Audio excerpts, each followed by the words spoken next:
Hello, and welcome to another Wellness Wednesday. This week, I have been talking to patients as well as some people that watch our YouTube channel on a regular basis. And they have been telling me a little bit more about how they have been trying to look at gratitude with our gratitude challenge that we have going on this month.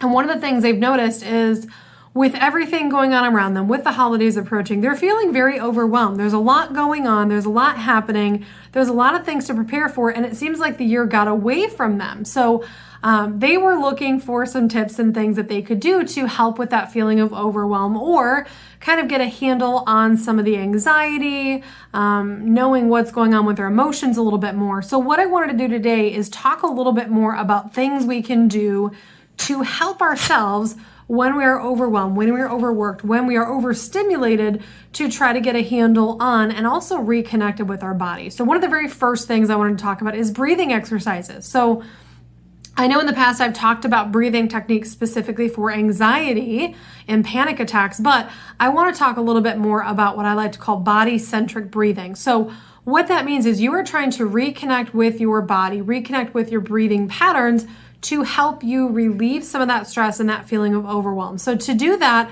you're going to do what I like to call the tummy chest breathing. So you're going to put one hand on your chest, one hand on your belly, and I find it's a little bit easier to close your eyes when you do this. But what you're going to do is you're going to take a nice deep breath in, and when you take that deep breath in, you want the hand on your belly to rise up a little bit. So sometimes if you struggle with this one, it may be easier to start lying down on your back, putting one hand on your chest, one hand on your belly, because as you breathe, we should be inflating our lungs, pushing our diaphragm down, and lifting our belly. So if you're seeing your chest rise, that means you're doing very shallow breathing, and that's not really going to help with oxygenation or getting you body centered again. So what you'll do is, again, put one hand on the chest, one hand on the belly, and ideally, I find about 10 breaths is kind of a good number to focus on. So you'll want to focus on taking a deep breath in, inflating that belly, and making sure that as you're breathing, your chest isn't and kind of heaving up as you're doing that. So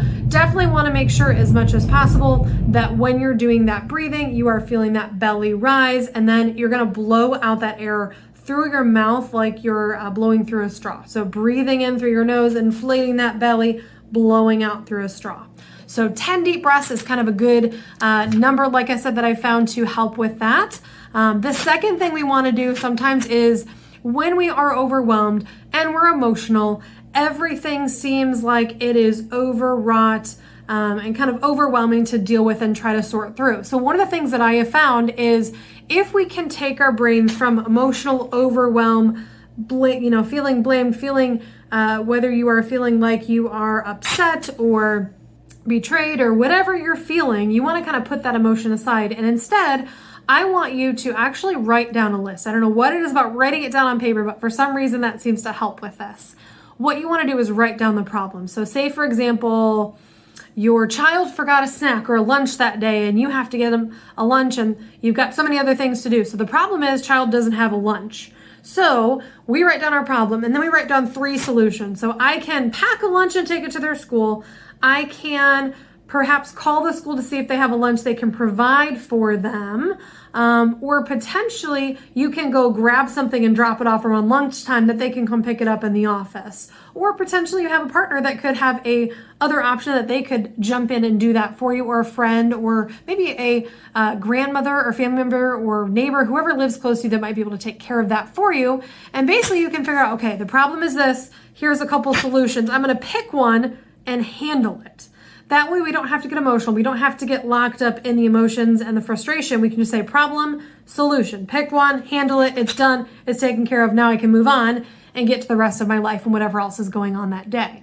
The third thing, and I think this is one that a lot of us struggle with, is setting boundaries. So one of the things I find is when we are overworked, overwhelmed, overwrought, and have too many things on our plate, we tend to not want to say no, not want to set boundaries. We just roll with it and try to roll it all together and handle the punches as they come. But when we do that, we are not learning how to set healthy boundaries. We're not learning how to time manage. We're learning how to smash everything together, getting overwhelmed, and literally kind of running our bodies ragged. So one of the things I find is really helpful is if you know that you're getting to that point where you have a lot on your plate, it's stretching yourself kind of thin and it's starting to affect your mental capacity or your sleep capacity or your mood, you may want to let people know, whether that is family members, whether that is coworkers, hey, I'm taking on a lot, I'm handling a lot of things right now, I'm stretching myself kind of thin and it's starting to affect my health and my mood. So I just want to let you know, if you need my help, you can let me know what you need help with, but I'm not sure,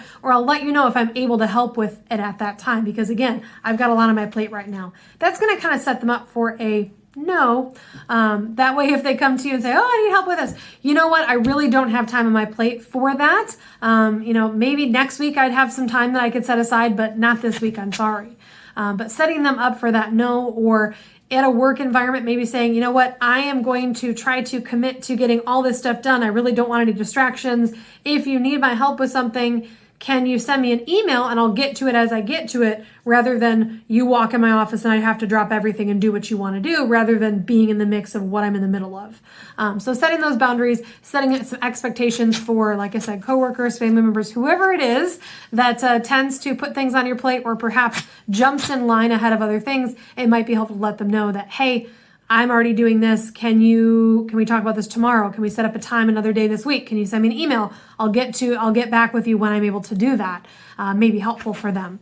And then the very last thing, which we've already talked about, is journaling. So one of the great things about journaling is you can put your thoughts on paper. Sometimes just the act of writing it down helps you work through some of the frustration or work through what the problem may be. So a couple questions I like to kind of portray in my journaling is, number one, why am I feeling overwhelmed? Is it because I'm working on my own? I feel like nobody else is putting in effort. I feel like everybody's putting everything on me. Whatever it is, why are you feeling overwhelmed? Is it a home thing? Is it a work thing? Is it a you not saying no thing? Is it a boundary issue? What exactly is it that has you feeling overwhelmed? Then we want to think about, number two, what can I do about it? So if I'm feeling overwhelmed because I'm not setting boundaries, what can I do about it? Inflate those boundaries. Say, hey, I've got too much on my plate. I can't take on any more. And also potentially letting the people know, you know what? I've got too much going on this week. I can't do this week. I can help you next week, just not this week. So kind of going through what you can do about it now, but also in the future, enforcing those boundaries can be helpful. Or if you have too much planned, maybe seeing if you can reschedule some things might be the answer. What can I do right this second to either help relieve some of that overwhelm or maybe plan better in the future? And then the last thing I like to do with that is, after I have kind of reflected on why I'm feeling overwhelmed and what I can do about that right now as well as in the future, sometimes I'm writing action steps. What do I do? Okay, I need to make a phone call to reschedule this. I need to let this person know I won't get to this until next week, just to give them an expectation as to when I can deliver on that promise. That's okay. Everybody knows life happens, and sometimes you can't always stick to your schedule and things happen. So don't be afraid to let people know that, hey, I'm not going to have time for this. I do want to get it done, but I'm going to schedule some time maybe on Monday next week to get it done, rather than right this second today, because I already have too much going on. So hopefully this helps you a little bit with that feeling of overwhelm. Like I said, 4 tips. So number 1 was the breathing. So the tummy chest breathing, one hand on your tummy, one hand on your chest. Number 2 was writing down the problem and solutions in a facts rather than a emotional based way. Number 3 was enforcing and setting up some boundaries. So I know for me, sometimes it's a matter of telling myself, okay, I am done at this time. I'm going to walk away. And if there's stuff still on my desk, I'll get to it tomorrow or find another time to fit that in, because let's face it, we're one person and we can only do the work that one person can do. And then the number 4 thing was journaling. So why am I feeling overwhelmed? What can I do about it? And some action steps to help you actually follow through on some of those things so you can get things rolling and rocking for yourself. Have a great rest of your week. We will see you again next week. And I also have potentially some recipes coming up this week with the girls. So have a great rest of your day.